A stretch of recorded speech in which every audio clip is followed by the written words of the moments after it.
of young Canadian women say they're putting off kids because they can't afford them. But Mark Carney wants 100 million people, not for families, for the machine. No homes, no hope, and no future. Just growth at any cost. Not to build Canada, but to change it.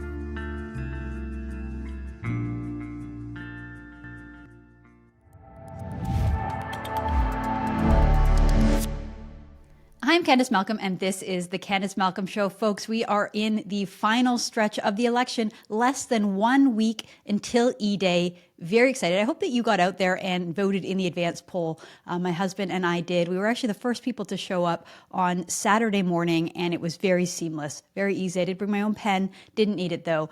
So hopefully you got out there and voted in the advance polls. If not, go and vote on Election Day. Like I've said throughout the campaign, I believe this is the most important election of my lifetime. I know you hear that a lot during elections, but really we are at a crossroad as a country. And I think that the past few days have really shown this, as both parties have released their costed budget. And so I didn't want to just skim over this. I wanted to do a deeper analysis of the two parties' costed budget. And so to do this today, I'm very pleased to be joined by one of the foremost economic experts in the country, Dr. Jack Mintz, who's an economist and public policy expert, and he is the President's Fellow of the School of Public Policy at the University of Calgary. Professor Mintz, thank you so much for joining us. It's my pleasure, Candice. Okay, so this morning, Pierre Poilievre was out there and he released his costed platform. He announced it in Woodbridge, Ontario, and this is a clip of Poilievre making that announcement. The choice is this. A fourth Liberal term with Mark Carney, whose reckless Liberal plan will add even more debt than Trudeau, or a new Conservative government with a responsible plan to save $125 billion and put us back on the path to growth and security. This is my plan for change.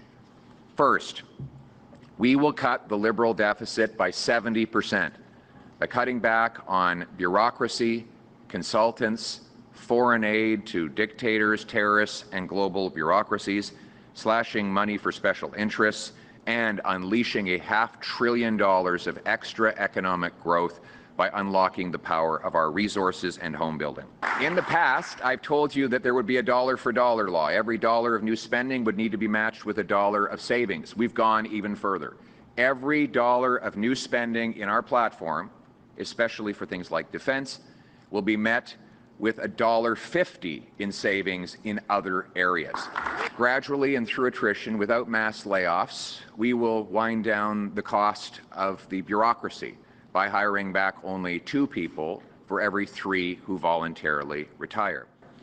So he announced 70% cut in the deficit. There will still be a deficit with a planned deficit of $31 billion in the first year. But like he said, they're 70% less than what the Liberals were planning for. For every new dollar introduced in spending, he says it will be matched by $1.50 in savings. This includes lower taxes, 15% savings for the average worker, about $900, or $1,800 for a family. His plan, again, is to build 2.3 million homes by axing taxes, he says, which will save up to $100,000 per home built. He also, as he previously mentioned, the plan includes locking up criminals and, like he says, putting Canada first. So, Jack, what do you make of Poilievre's platform? Do you think it's a good plan for Canada? Well, I think it's a plan that certainly is consistent with the views of the Conservative Party, but I think of a lot of Canadians who would like to see some more fiscal discipline, but at the same time putting priority on the things that are needed. I think the plan, I think there's a very interesting contrast actually between the Liberal plan and the Conservative plan. The Liberal plan is really based on the federal government spending money to so-called catalyze investment, private sector investment in the economy, kind of like on a partnership basis, but government-led decision-making. While the Conservative plan is based on removing obstacles to private investment and building up private investment through either lower regulations, like getting rid of the Impact Assessment Act, or by cutting taxes. So I think there are a clear difference between the two approaches of the two parties. Well, it's interesting too, because I mean, I think a lot of us, when we hear a conservative government, we expect to have a balanced budget.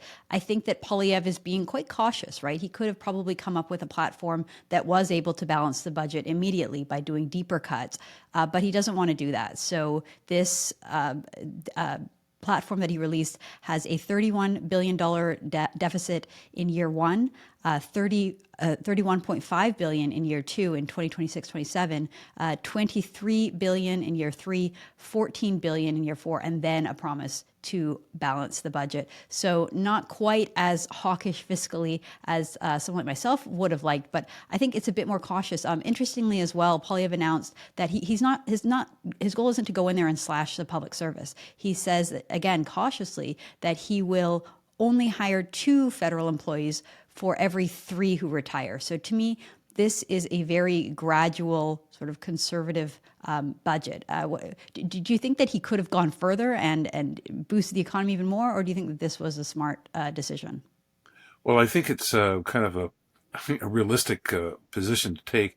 I mean, as everyone acknowledges, the federal government has just ballooned in size in the past 10 years. I mean, the total number of employees has gone up 40%. It would be one thing if we said that, oh, we're getting really much better services out of the federal government, but we're not. And so I think there is a need to scale back the size of the government labor force, plus all the contract tracking that has been going on. There's been a huge increase in that as well. So definitely there's room for cutting there. Could it have been more aggressive? Potentially. I think that could be the case, but I think he did take a more, let's say, cautious approach, I think, to that. Of course, he is living in an Ottawa area, constituency, so perhaps he's more sensitive to the issues around the public service for that reason. But it's certainly not like what's happening in the United States with DOGE, which is a very, very different type of approach. But also what we see in the Carney plan, the one that the Liberals are putting ahead, I don't see any real cut in the size of the civil service.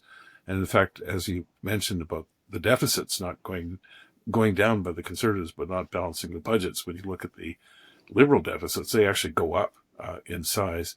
Although there's a little bit of confusion between what's being measured, because there's a separation between what's called the operating budget and the capital budget. But capital spending is going up by $200 billion in the Liberal budget in that plan, and that $200 billion is close to 6% of GDP. So it's a very remarkable increase in the size of the debt. Of course, all this is going to be different in the years from now, because I suspect the world is going to be going through a very tough time with the recession as a result of the Trump tariffs that are certainly having a very significant impact on trade flows and what's happening across countries. Well, it's interesting. Okay, let's switch over then and start talking about Mark Carney's budget, because one of the things that you just mentioned is this kind of sleight of hand that seems to be taking place with the difference between a capital deficit and a capital budget and operational budget. And so, typically you would assume that operations is the day-to-day spending of the government, and then the capital spending is investments in the future. And somehow in Mark Carney's costed platform budget, he sort of increased the number of things that you could typically describe as being investments in the country. And so that was sort of a way that he could say that he's not racking up as much deficits as possible. Could you help us understand what he did, and why is that allowed? How is it that a prime minister could just change the way that we account our federal spending? Well, first of all, the federal government and all the provinces have adopted capital budgeting for a long time now. And in fact, you calculate an operating budget where you subtract off, from the revenues received and all the costs of running the government, including depreciation costs on capital. And then you might have a capital budget that you report the capital, and then as it depreciates, you provide a stock. But that's been done, by the provinces and the federal government for some time. But there's always this issue about what you call capital. And if you put money into a bunch of funds that may not be spent until a later time, you're not necessarily creating capital, or at least not much capital. And so it's very confusing, actually, in terms of what is being called capital, without further explanation coming from the Liberal Party. And so when I look at all this so-called capital expenditure, it looks like, to me, it's just a bunch of money to be put aside to be spent in the future. In fact, they talk about, cash costs versus accrual accounting, and it does sound like they're naming a lot of things as capital, but it's not clear it really is capital. Well, it's so interesting. And so even with that sleight of hand that's taken place, the Liberal budget still would have $130 billion in new spending with no timeline for a balanced budget. That was according to the National Post. Interesting, there's an account on X called Canada Spends. It's an advocacy organization started by former Liberal staffers who are concerned about the fiscal future of the country. So the Canada Spends account put this out, which just shows, it says a reminder of past deficits. So you could see 2024 back to 2020. 2020, we have a deficit, this is going backwards, 48 billion, 61 billion, 35 billion, 90 billion, 327 billion, that was post-COVID, and then 39 billion. And then I look ahead at the projected deficits under Mark Carney. So first year, 62 billion, next year, 59 billion, 54 billion, 47 billion. And so many were pointing out, this is Trudeau level spending, if not more, is actually more spending than the current year. And so maybe it's because it's an election and politicians often make promises during campaigns and they have to include those. But I think to many, the idea of bringing in Mark Carney, a central banker, someone who understands the economy, from a Liberal perspective is, he's got similar views on social issues as Justin Trudeau. He believes in sort of the diversity, equity, inclusion mantra of the left, but he's fiscally responsible. He's a banker. He's got this persona as being a hand, someone who can guide our country through a crisis. And yet, what I'm seeing here is just a continuation of Justin Trudeau's spend happy government. So, what is your view on this? Well, I think there's no question that actually there's not only an increase in spending, including capital spending. So you got both operating and capital spending rising. But I think what's more worrisome is any lack or discussion about fiscal anchors. As we know, if you don't have a fiscal anchor, there tends to be not enough fiscal discipline taken on by the government. And perhaps there will be a fiscal anchor that the Liberals will introduce if they do win power. They've had a very weak one in the past, which is that we're going to try to let the debt GDP ratio not rise. But of course, it has risen all through the time that they've been in power. But they're not the first ones to do that. You have to go back to the days of Pierre Elliott Trudeau when he was prime minister. They ran up the debt quite a bit, and then also the Mulroney government also ran up debt. And in fact, they used to use a fiscal anchor that, we're going to reduce the debt GDP ratio over time. But then every budget, it kept getting revised upwards, the debt GDP ratio, and they never really accomplished anything. So I don't think it's a very good fiscal anchor. And the best anchor actually is moving towards a balanced budget. And so I think that's where the Conservative plan does have, I think, a stronger aspect to it. But again, let me warn that we're in uncharted waters right now because of the significant changes that are happening internationally with respect to trade flows. And frankly, a lot of these plans are probably going to get blown out of the water in that the deficits are going to end up higher and there'll be more borrowing because of the fact that the economy may end up weaker by next year. So I'm not actually counting that these plans are really going to end up, working. I think more important is the direction of the plan. The Conservatives certainly will try to keep some fiscal responsibility in holding back expenditures to a certain extent and cutting where they can, or at least not allowing it to go out of whack. If we do end up with a recession, well, I think the Liberals' plan does not show a lot of, I would argue, fiscal discipline. And the fact that right now, I don't see any fiscal anchor making sense. We no longer have the 1% deficit limitation that was in the last Trudeau budget, and we don't have a promise to try to keep the debt GDP ratio falling. In fact, it's very interesting in the Liberal plan and the costing, they didn't even show what happens to the debt GDP ratio. It's not in their lines, and so it was something that was actually kind of hidden in their actual document.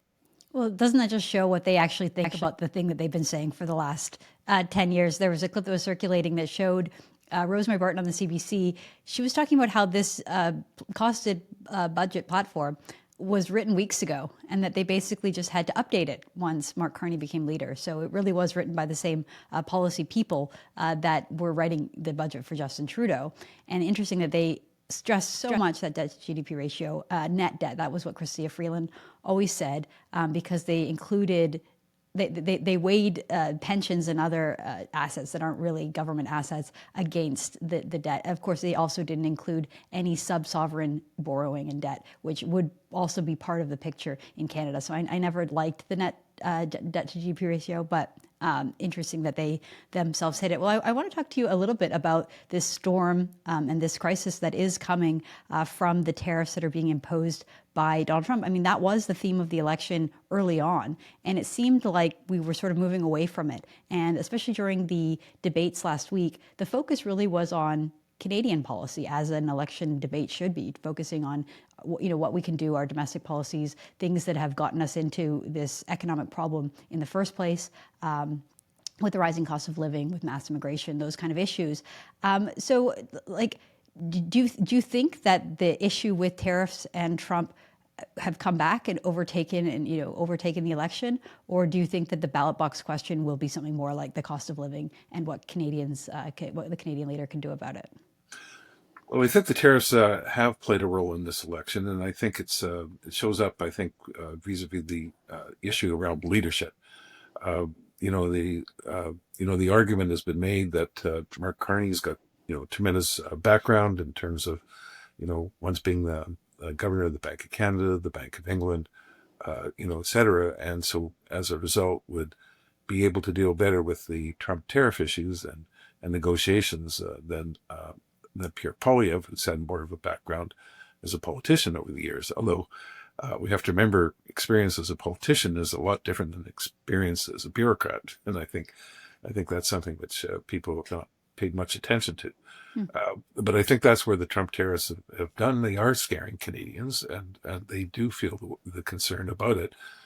But it's interesting that no one really has a plan about how they're going to deal with it, except to really say, well, we need to build the Canadian economy. In fact, that's probably the best response to be made. And I think this is where the issues play in the hand of Poilievre, because he can go back and say, look, we've had 10 years of a lost decade. We've had really not very good public policy when it comes to building the economy. In fact, Canada's performance has been the worst of all the G7 countries. In fact, the calculations I've shown is that GDP per capita has hardly grown in the past 10 years. It's been virtually stalled. And this is unlike any other G7 country. And in fact, it's well below the OECD on average. And here we've had a time with a pandemic, and Europe is weak, and we've still done worse than other countries. And so, certainly policies have not worked very well in terms of building up the capacity of the Canadian economy and the incomes that Canadians can enjoy. And we are falling behind the rest of the world, including the United States, where per capita incomes are now much higher than we find here in Canada. In fact, it's a sad story, as I wrote recently, just on Friday, that got published in the print version of the National Post today, that Ontario is now the sick man of North America. It's had 2 decades now of the lowest growth amongst all the provinces. Its per capita GDP now is hardly any different than the poorest U.S. states, like Mississippi and Alabama. In fact, it's a bit less than South Carolina. And so it sort of tells you a story that Canada's not doing very well. And I think this is where some of those election issues have come back, which has probably helped a bit the Conservatives, but so far I think it hasn't made a real dent. The question is the Liberal plan better in building up that economy, or is the Conservative plan better? And I think is the let's say $20 billion question for this election. Well, it seems to me that Mark Carney hasn't really learned the lessons that one might learn from the last 5 years or so in public policy. I mean, his strategy, it seems to me, in the UK was the sort of Keynesian idea of quantitative easing, spending money to boost economic growth. That hasn't come to fruition in Canada. When I looked at his budget and tried to read through it, it seemed to me like the deference was sort of what I would call crony capitalism, like give lots and lots of money, pump it into the private sector, have government working hand in glove with big corporations, and that somehow this would be the answer to our economic woes. Like, it hasn't worked post-COVID. I mean, I think that many Canadians do connect that dot, that the reason we have massive inflation in Canada and, across the Western world is because governments blew out the bank during COVID with spending. And that is the result. When governments print lots of money, there's lots more money in the economy, which means that prices get driven up. And yet it doesn't seem like he's learned that lesson. In fact, he's doubling and tripling down on it with his plan. What do you think? Well, I think that's what concerns me about the Liberal plan particularly, is that it's really focused on more money being spent by governments in partnership with the private sector. It's sort of like by creating all these different funds, whether in the past it was the Canada Growth Fund, which it's questionable how much it's really achieved. And now we're creating new funds in order to try to catalyze, as Mark Carney likes to use that word, catalyze private sector investment.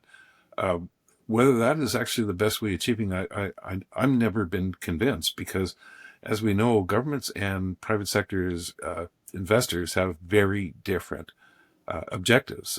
Private sector investors want to make money. Profitability is important, and it's absolutely critical for the bottom line, while governments are interested in other objectives besides profits. And in fact, as we've seen, in the United States with the Inflation Reduction Act, and and giving out all sorts of tax credits and other types of subsidies to the private sector, the government starts attaching all sorts of conditions to it. That they have to have a certain type of gender balance, let's say, in their labor force, so they have to have unionized wages, or et cetera. And so then the private sector people get a little shy of even touching this kind of money, because it comes with a lot of things attached to it. And I suspect that's going to happen with the Liberal plan as well. The money will be given, but it's going to be given based on certain conditions. And whether that's going to actually push investment, I'm not certain, because if you have a very uncertain world and things are not looking very good, investment won't go up. And in fact, people forget that Mark Carney, when he was Bank of Canada governor, he kept on talking about dead cash held by dead money held by the private sector. They weren't making investment. Well, the private sector will make investments if it looks like the economy is going to be doing well. And if their cost of capital isn't too high, or regulations aren't in their way.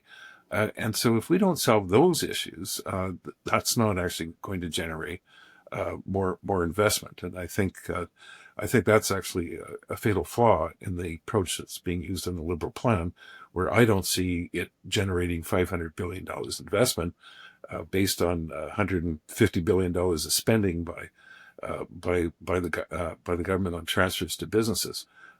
It sounds like the Brookfield approach to growing all these assets in order to grow the economy, but I don't think this is really the best approach for governments to achieve the kind of things they want to do. I think we need some, what I like to call big bang reforms that really try to push the Canadian economy forward through major deregulation and tax reforms and other policies that really spur economic activity. Well, Canada absolutely needs it. And I think this sort of like yin and yang conservative liberal is like, we tried the liberal thing for a decade, and look at where it's got us. It's not working. Let's try something else. Let's zag. Let's go another direction. I want to quickly get your response to this Blacklock's report. I'm not sure if you've seen it, but really alarming. The headline over at Blacklock says Fed report predicts collapse. And so it's based on a Privy Council report. called, here's the report, Future Lives, Social Mobility in Question, basically saying that, looking at what Canada might look like in 2040, and it does not paint a good picture, saying that we're already at the place in Canada where young people can't necessarily afford the same standard of living that their parents had. They would potentially have a decline in standard of living from their own parents. This paints a picture of something even more frightening by 2040. The Toronto Sun also reported on it, saying government report predicts 2040 dystopia, collapsed economy, hunting for food. So that was one of the little snippets in here, that they're worried that people will begin hunting on public lands just to eat. Things will be so dire in the not so distant future. Do you think that this is something that we should be preparing for? Do you think this is kind of hyperbolic, or is this the direction Canada will be heading towards if we continue to vote Liberal in this country? Well, I'm not going to be partisan in terms of who we're voting for. I think any party that doesn't address, I think, these issues around productivity are going to have it's going to create a major problem for Canada. As the OECD and a number of studies have already shown, is that we are going to be we're going to be pretty low ranked as a country in the next 20, 30 years if we continue doing what we've done in the last 10 years. And I don't blame just the federal government in terms of the policies. I also put a lot of blame on some of the provinces, particularly our largest province, Ontario, which is 40% of the Canadian economy, has had a stellar economic record in the past 20 years either, both under Liberal and now Conservative governments. So I think we really have a significant problem on our hand. But I think the one thing that that report probably doesn't talk about is the fact that we may end up losing a lot of young Canadians who will go elsewhere to work. And in fact, in some work I've been doing with somebody, we've been finding that, that the advantages offered elsewhere, like in the United States, is very attractive for very young people to decide on where to go. And some of the young people I talk to, they are very seriously thinking about moving to the United States. Even with all the noise that's right now is being created over U.S. policies vis-a-vis tariffs and everything else, and Canadians, getting their elbows up and all this sort of stuff, and newfound patriotism. But if young people are seeing that they can get twice the salary elsewhere compared to Canada, and have just as good a life as they would in Canada, they'll move. And I think that's going to be the biggest danger down the road, where we're going to be losing some of our best and brightest to other countries because we're not offering the kind of society that people can enjoy. And so we'll have to see how the world develops in the next number of years. I find even trying to forecast the next few years is difficult, never mind try to forecast 20, 30 years down the road when all sorts of things can happen. Well, I completely agree. I would argue that the brain drain has been happening for decades. I mean, I think that the best and the brightest do go to the United States in just about every field. My husband and I lived in the Silicon Valley for a few years, and I couldn't believe it, Jack. There was a club called the C100. They claim that there's 100,000 Canadians in the Bay Area. So you think of, Silicon Valley, the tech hub of the world, the place where the most sort of thoughtful, intellectual, creative engineers and others go to work in these companies. It's sort of a sad reflection. And that's looking backwards. That's already happened over the past, 10, 20 years.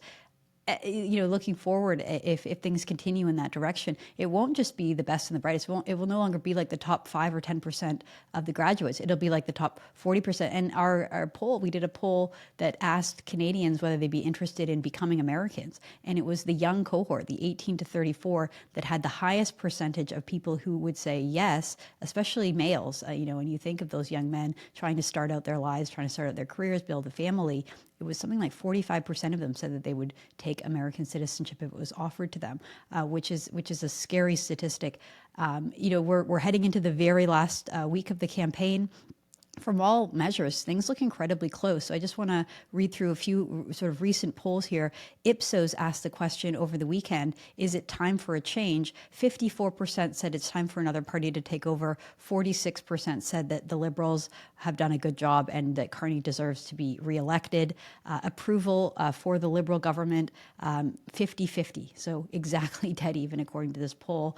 The Ipsos poll overall found that the Liberals were at 41%, the Conservatives at 38%. So we're talking about almost within the margin of error, and that is with the NDP down at 12%. It's hard to imagine that the Conservatives might get 38, 39% and still lose the election. That would typically be a high enough percentage to win. I don't think that Justin Trudeau ever broke 40%. I don't think that Stephen Harper did either.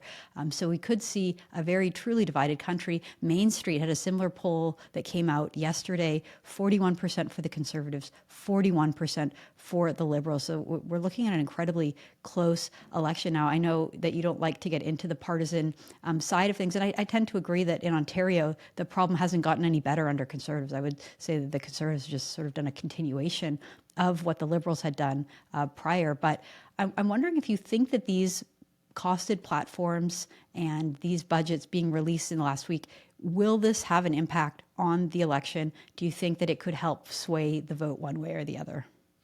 Well, it could. I mean, I think there's going to be a bit of an alarm over the Liberal Party platform, which has such an increase in government spending and debt that they even forecast, and that's without a recession. I actually looked at their GDP numbers that you can calculate from the numbers, and GDP rises from the 2025-26 fiscal year. It's about $3.2 trillion and rises over the next 3 years to $35.5 trillion. I'm looking at my numbers, so I'm looking down for that.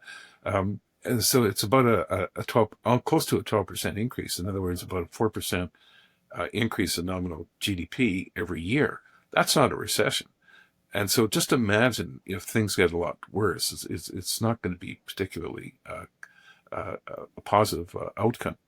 And I think, when we talk about the resource sector particularly, I think this is where, that there's a significant divide between the Conservatives and the Liberals, because the Conservatives really do understand that resources are a significant comparative advantage for Canada. We should never give that up as our most important lever that we have vis-a-vis trade internationally. And when you look at the top exports coming out of Canada, they're all primarily based on resources. The only one that is significant is autos and auto parts, but the rest is all mainly resource-based products, and that's not surprising. You tend to have your biggest comparative advantage where you have certain advantages, particularly. And we have lost a great deal in terms of resource development because we're not building LNG plants. We're not getting oil out to other parts of the world. We've made ourselves completely dependent on the U.S. market when it comes to both vehicles and energy and resources, because over 90% of our oil and gas is sold to the United States. Over 90% of our autos are sold to the United States. And so here we're completely dependent on the U.S. economy, and we have not developed that much in terms of diversification that we could have done. And that's where I think important changes have to be made if we're going to get we're going to improve GDP, give higher incomes, and let people feel that they can stay in Canada and have a very good life, not just in terms of incomes, but also and opportunities, but also in terms of the kind of lifestyle that we can offer, despite our cold weather, which is, of course, never a positive thing for any country to have, but that's what life is. I guess it's better sometimes than being in really hot weather. So I think, one can live with that as well. But I do worry about Canada, particularly in terms of its long-term growth, and not just in the short term. And I think right now, this election is really important because I think there are two very different paths that are being suggested by the two parties in terms of how to generate more productivity, more growth. One is for governments to get out of the way, and the other one is for governments to be the helping hand and whether that succeeds or not, of course, is a big question. Absolutely. Well, Dr. Mintz, thank you so much for joining the show. That's Dr. Jack Mintz from the University of Calgary. We really appreciate your time today. My pleasure. All right, folks, we'll be back again tomorrow with all the news. I'm Candice Malcolm. This is the Candice Malcolm Show. Thank you and God bless.